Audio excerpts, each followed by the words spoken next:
আসসালামু আলাইকুম। আমি আফনান।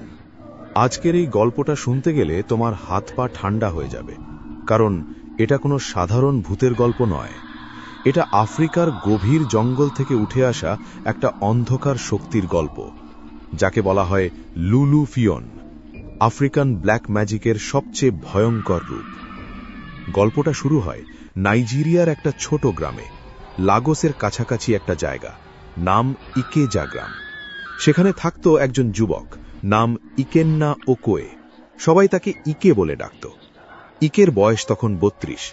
সে ছিল গ্রামের একজন সফল ছোট ব্যবসায়ী, মুরগির ফার্ম, কয়েকটা দোকান আর কিছু জমি। তার স্ত্রী আদা আর দুটো ছোট ছেলে মেয়ে। ছেলে ইকেন্না ৮ বছর, ছোট ইকেন্না। মেয়ে চিনেনে ৫ বছর। পরিবারটা ছিল সুখী।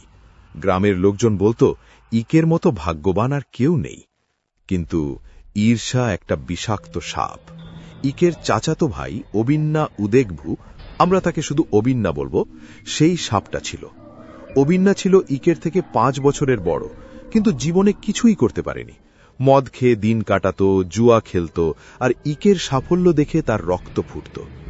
একদিন অবিন্না সিদ্ধান্ত নিল, যদি আমি না পারি তাহলে ইকেও পাবে না। অবিন্না গেল গ্রামের বাইরে, জঙ্গলের গভীরে, যেখানে থাকত একজন বিখ্যাত জাদুকর, নাম বাবা ওসাগি। বাবা ওসাগি ছিলেন একজন বাবা লাও, ইয়োরুবা ট্রেডিশনের কালো জাদুকর।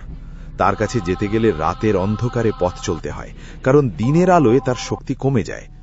অবিন্নার রাত ২টোয় পৌঁছল।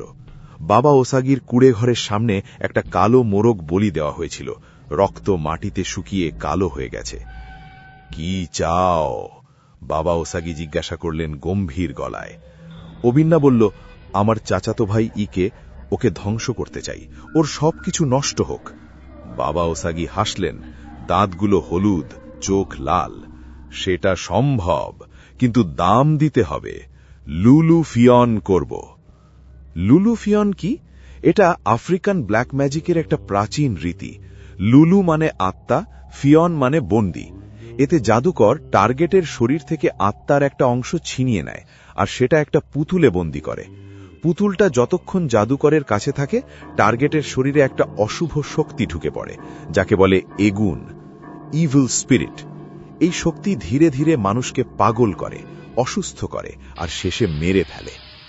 বাবা ওসারি বললেন, ইকের চুল, নখ আর একটা ব্যবহৃত কাপড় দরকার, আর বলি দিতে হবে একটা কালো ছাগলের রক্ত। অবিন্না পরের দিন ইকের বাড়িতে গেল। ইকে তখন ফার্মে ব্যস্ত। অবিন্না চুপি চুপি ইকের ঘরে ঢুকে ইকের চিরুনি থেকে চুল নিল, নখ কাটার কাঁচি থেকে একটা টুকরো আর একটা গেঞ্জি। রাতে সে আবার জাদুকরের কাছে গেল। রীতি শুরু হলো। বাবা ওসাগি একটা ছোট কাপড়ের পুতুল বানালেন। পুতুলের মাথায় ইকের চুল লাগালেন, হাতে নখ। তারপর কালো ছাগলের রক্ত দিয়ে মন্ত্র পড়লেন। মন্ত্র ছিল ইয়োরুবা ভাষায়, অরুণ মিলা এগুন ওকো লুলু ফিয়ন ইকেন্না, অর্থ আকাশের দেবতা, অশুভ আত্মা, ইকের আত্মা বন্দী করো। রাতভর চলল আচার। শেষে পুতুলটা একটা লোহার বাক্সে রাখা হলো।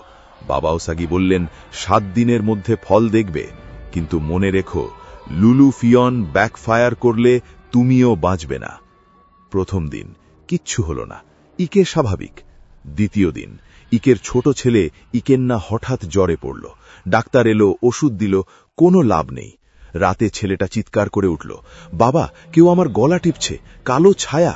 ইকে ছেলেকে জড়িয়ে ধরল, কিন্তু ছেলের গলায় লাল দাগ দেখা গেল, যেন আঙুলের ছাপ। দ্বিতীয় দিন ইকে নিজে অসুস্থ বোধ করে, মাথা ঘোরে, চোখের সামনে কালো ছায়া। রাতে ঘুমের মধ্যে সে স্বপ্ন দেখে একটা লম্বা কালো ফিগার তার দিকে এগোচ্ছে। ফিগারের হাত লম্বা, নখ ধারালো, সে ইকের গলা টিপছে। ইকে চিৎকার করে উঠল। সকালে উঠে দেখে তার গলায় আঁচড়ের দাগ, রক্ত পড়ছে। চতুর্থ দিন আদা রাতে দেখল ইকে বিছানায় উঠে দাঁড়িয়েছে, তার চোখ উল্টানো, মুখ দিয়ে ফেনা বেরোচ্ছে। সে অদ্ভুত ভাষায় কথা বলছে, আমি তোমার আত্মা খেয়ে ফেলব, লুলু ফিয়ন। আদা ভয়ে কাঁদতে লাগল। ইকে হঠাৎ শান্ত হয়ে পড়ল, কিন্তু সকালে কিচ্ছু মনে করতে পারল না। পঞ্চম দিন ইকের ফার্মের মুরগিগুলো মরতে শুরু করল। এক এক করে ৫০টা মুরগি মরে গেল, গলা ভাঙা, চোখ উল্টানো। গ্রামের লোক বলল, এটা জাদু। ষষ্ঠ দিন ইকের মেয়ে চিনেনে রাতে বলল, বাবা, একটা কালো পুতুল আমার স্বপ্নে এসেছে, সে বলছে তোমার নাম। ইকে ভয় পেল। সে গ্রামের একজন বুড়োকে জিজ্ঞাসা করল। বুড়ো বলল, এটা লুলু ফিয়ন, তোমার আত্মা বন্দী। যে করেছে তার কাছে একটা পুতুল আছে, পুতুল না পোড়ালে তুমি বাঁচবে না। সপ্তম দিন ইকে পুরোপুরি ভেঙে পড়ল। সে আর হাঁটতে পারে না, তার শরীর কাঁপে, মুখ দিয়ে অদ্ভুত শব্দ বেরোয়। আদা কাঁদতে কাঁদতে গ্রামের একজন হিলার পাস্টার জনের কাছে গেল। পাস্টার জন ছিলেন খ্রিস্টান, কিন্তু আফ্রিকান ট্র্যাডিশনও জানতেন। তিনি বললেন, এটা সত্যি লুলু ফিয়ন, আমাদের পুতুল খুঁজে বের করতে হবে। তারা সন্দেহ করল অবিন্নাকে। রাতে ইকের কয়েকজন বন্ধু অবিন্নার বাড়িতে গেল। অবিন্না ভয় পেয়ে সব স্বীকার করল, হ্যাঁ, আমি করেছি, পুতুলটা আমার ঘরের নিচে মাটিতে পোতা। তারা খুঁড়ে পুতুল বের করল। পুতুলটা ছোট, কালো কাপড়ের, চোখের জায়গায় দুটো লাল পাথর। পাস্টার জন বিশেষ প্রার্থনা করলেন, বাইবেল পড়লেন, আফ্রিকান হার্ব দিয়ে ধোঁয়া দিলেন। তারপর পুতুলটা আগুনে ফেলা হলো। পোড়ানোর সময় ভয়ঙ্কর চিৎকার বেরোলো পুতুল থেকে, যেন একটা মানুষ চিৎকার করছে। ধোঁয়া কালো হয়ে উঠল, গন্ধে সবাই অজ্ঞান হয়ে যাওয়ার মতো। পুতুল পুড়ে ছাই হয়ে গেল। ইকে ধীরে ধীরে সুস্থ হল, কিন্তু তার জীবন আর আগের মতো রইল না। ফার্ম নষ্ট, টাকা শেষ, মানসিক ভারসাম্য নষ্ট। অবিন্না, সে পরের মাসে মারা গেল। রাতে তার ঘরে আগুন লেগে পুড়ে ছাই। লোকে বলে লুলু ফিয়ন ব্যাকফায়ার করেছে।